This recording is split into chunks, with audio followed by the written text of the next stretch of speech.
അസ്സലാമു അലൈക്കും വറഹ്മത്തുള്ളാഹി വബറകാതുഹു. മുഅ്മിനീങ്ങളെ, ഏതൊരാളും നമ്മെ ഇഷ്ടപ്പെടണമെങ്കിൽ, അള്ളാഹു തന്നെ നമ്മെ ഇഷ്ടപ്പെടണമെങ്കിൽ നമുക്ക് ഉണ്ടാകേണ്ടതാണ് ഹുസ്നുൽ ഖുൽഖ്, നല്ല സ്വഭാവം എന്നുള്ളത്. ഹുസ്നുൽ ഖുൽഖ്, നല്ല സ്വഭാവം നമുക്ക് ഏതു സമയത്തും ഉണ്ടാകണം. മുത്തുനബി സല്ലല്ലാഹു അലൈഹി വസല്ലമ തങ്ങളെന്നുള്ളത് അള്ളാഹുവിൻ്റെ സൃഷ്ടികളിലെ വളരെ പ്രധാനപ്പെട്ട സൃഷ്ടിയാണല്ലോ മുത്തുനബി. ആ മുത്തുനബിയെക്കുറിച്ച് ഇത്രമാത്രം വലിയൊരു മഹത്വം, ഇത്രമാത്രം വലിയൊരു സ്ഥാനം, ഗൗരവം മുത്തുനബിക്ക് ഉണ്ടാകുന്നതിൻ്റെ ഏറ്റവും വലിയ കാരണം ഖുർആൻ തന്നെ പറഞ്ഞിട്ടുണ്ട്. വഇന്നക ലഅലാ ഖുലുഖിൻ അളീം. മുത്തുനബി വല്ലാത്ത സ്വഭാവക്കാരനാണ്, സൽസ്വഭാവത്തിൻ്റെ മുകളിലാണ്. അത്ര വലിയൊരു സ്ഥാനമാണ് മുത്തുനബിക്കുള്ളത്. അതുകൊണ്ടാണല്ലോ മുത്തുനബിയുടെ സ്വഹാബാക്കളും മുത്തുനബിയുമായി ബന്ധപ്പെട്ട് ജീവിച്ചവർക്കൊക്കെ എത്രയോ 100 നാക്കുകളാണ് മുത്തുനബിയെക്കുറിച്ച് അവർക്ക് പറയാനുള്ളത്. കാരണം അത്രമാത്രം നല്ല സ്വഭാവത്തിൻ്റെ ഉടമയാണ്. അതിന് നമുക്കൊക്കെ ധാരാളം പഠിക്കണം, അത് നമ്മുടെ ജീവിതത്തിൽ കൊണ്ടുവരണം. അതാണ് അല്ലാഹുവിന് ഏറെ ഇഷ്ടമുള്ളത്. ഹദീസിലൊക്കെ പറയുന്നത് കാണാം, അസ്ഖലു മാ യൂളഉ ഫിൽ മീസാനി ഹുസ്നുൽ ഖുൽഖ്. നാളെ ഖിയാമത്ത് നാളിൽ, നാളെ ആഖിറത്തിൽ എല്ലാവരും ഭയപ്പെടുന്ന ഒരു സന്ദർഭമാണല്ലോ നമ്മുടെ നന്മ തിന്മകളൊക്കെ തൂക്കപ്പെടുന്ന ആ മീസാൻ എന്ന ത്രാസിൽ തൂക്കപ്പെടുന്ന ആ സന്ദർഭം. അവിടെ നാം എല്ലാവരും കൊതിച്ചു പോകും, എൻ്റെ നല്ല അമലുകളൊന്നും ഇതിലൊക്കെ കനപ്പെട്ട് കിട്ടിയിരുന്നെങ്കിൽ, അതായത് നന്മയുടെ ത്രാസൊന്നു കണപ്പെട്ട് കിട്ടിയിരുന്നെങ്കിൽ, അതിന് കണം കൂട്ടുന്ന എന്തെങ്കിലും നല്ല അമല് എൻ്റെ ജീവിതത്തിൽ ഉണ്ടായിരുന്നെങ്കിൽ അന്ന് കൊതിച്ചു പോകും. ആ സമയത്താണ് മുത്തുനബി പറയുന്ന മീസാൻ തട്ടിൽ ഏറ്റവും കണപ്പെടുന്നത് അത് ഹുസ്നുൽ ഖുൽഖാണ്. മറ്റുള്ള ഇബാദത്തുകൾ പറയുന്നതിന് മുമ്പായി, അല്ലെങ്കിൽ അതൊക്കെ പറയുന്നതിനേക്കാൾ ഏറ്റവും ഗൗരവത്തോട് മുത്തുനബി പറഞ്ഞത്, മീസാനിൽ നിനക്ക് നല്ല കണം കൂടണോ, നല്ല സ്വഭാവക്കാരനാകണം. അതാണ് മുത്തുനബി നമ്മെ പഠിപ്പിച്ചിട്ടുള്ളത്. അതേ നല്ല സ്വഭാവക്കാരനാണോ, ചിലപ്പോഴൊക്കെ നമ്മുടെ ഇബാദത്തുകളിൽ കുറവുകളൊക്കെ ഉണ്ടെങ്കിലും ആ മീസാൻ തട്ടിൽ നമുക്ക് കണം കൂടാൻ സാധിക്കും എന്നല്ലേ ഈ ഹദീസ് നമ്മെ പഠിപ്പിക്കുന്നത്. ആ നല്ല സ്വഭാവം നമ്മുടെ ജീവിതത്തിൽ കൊണ്ടുവരാൻ നോക്കണം. മുത്തുനബിയെ കുറിച്ച് ആയിഷ ഉമ്മ പറഞ്ഞത് കാണാം, കാന ഖുലുഖുഹു അൽ ഖുർആൻ.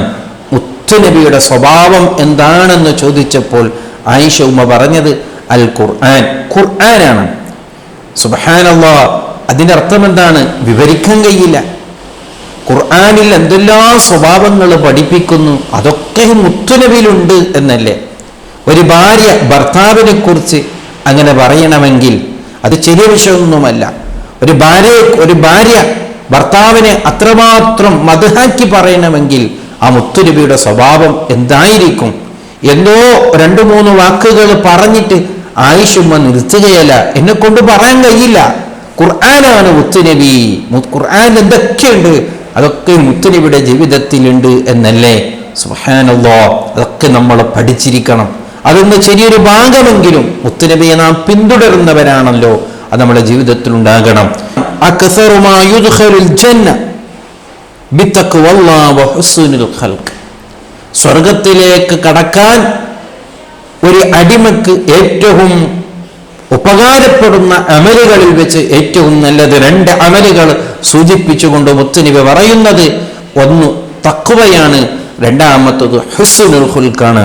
അവിടെയും എന്തെല്ലാം മുത്തുനബിക്ക് പറയാമായിരുന്നു മറ്റുള്ള ഇബാദത്തുകളെ കുറിച്ച്, അതൊന്നും പറയാതെ അവിടെയും മുത്തുനബി ഹുസ്നുൽ ഖുൽഖിനെ പറഞ്ഞിട്ടുണ്ടെങ്കിൽ എന്തുമാത്രം അതിന് മഹത്വമുണ്ട് എന്ന് മനസ്സിലാക്കുക. ഒരാൾ മുത്തുനബി സല്ലല്ലാഹു അലൈഹി വസല്ലമ തങ്ങളുടെ അരികിൽ വന്നിട്ട് മുത്തുനബിയുടെ വലംഭാഗത്ത്, വലത്തെ ചെവിൻ്റെ ആ ഭാഗത്ത് വന്നുകൊണ്ട് ഒരാൾ ചോദിക്കുകയാണ്, മദ്ദീനു, ദീൻ എന്താണ് നബിയെ? അവിടെ എന്തെല്ലാം വിശദീകരിക്കാം, എന്തെല്ലാം മറുപടി പറയാം. ആ സമയത്ത് മുത്തുനബി പറഞ്ഞൊരു മറുപടി ഉണ്ട്, ഹുസ്നുൽ ഖുൽഖ്. അത്രേ പറഞ്ഞിട്ടുള്ളൂ. ദീൻ എന്താണെന്ന് അദ്ദേഹം ചോദിച്ചപ്പോൾ അദ്ദേഹത്തിനോട് പറഞ്ഞത് ഹുസ്നുൽ ഖുൽഖ് എന്നാണ്.